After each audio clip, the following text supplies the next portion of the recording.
Frustration is mounting across the state on the prep football scene after Wednesday morning's vote, or lack thereof. The TSSAA has kicked the proverbial can down the road. Instead of voting on one of 4 proposed football season options, they delayed. So the season and any plans continue to hang in the balance. So here's what we do know. They haven't set a date on another vote, but they have scheduled a meeting for July 22nd when they plan to vote on school classifications, not the start to the season. The 4 options are still in play, all of which include season that starts in mid-September, all contingent on the governor's COVID-19 executive order ending as planned on August 29th.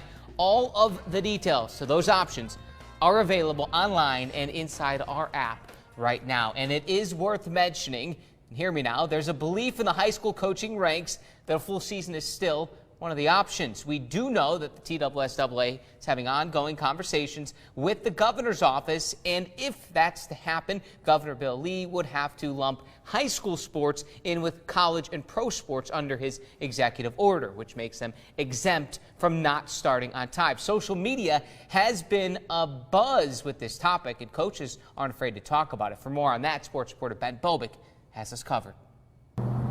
If there's one word to describe how high school football coaches in the area feel, it's frustrated. Frustrated with not knowing when they'll play ball this fall, but also with the lack of communication.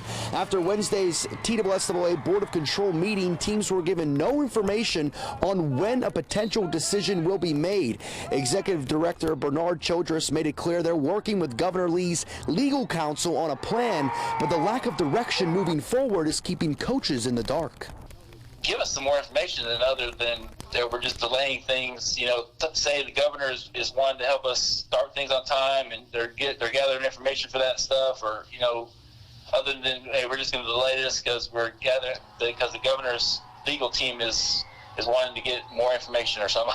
I don't know. It's very loose on what their information was today. Another interesting tidbit is a few neighboring states like Alabama and Georgia have full intentions to start their seasons on time. A place like Chattanooga is quite literally a stone's throw away from those states' member schools. For Walker Valley head coach Drew Akins, whose dad coaches at Ringgold, it hits even closer to home. That is frustrating, seeing direction from Georgia, seeing direction in Alabama, and us not having clear-cut direction, even though we know a few of the options that are on the table.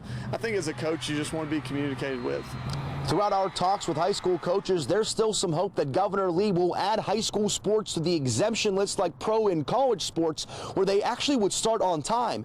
But until that happens or another decision is made, coaches and kids will continue to work out like they have been and hope they'll be playing football at some point this fall.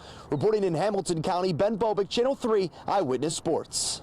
Thank you, Ben. And to reiterate, both Georgia and Alabama right now are on pace and on schedule with a plan to start the season as scheduled. Hey,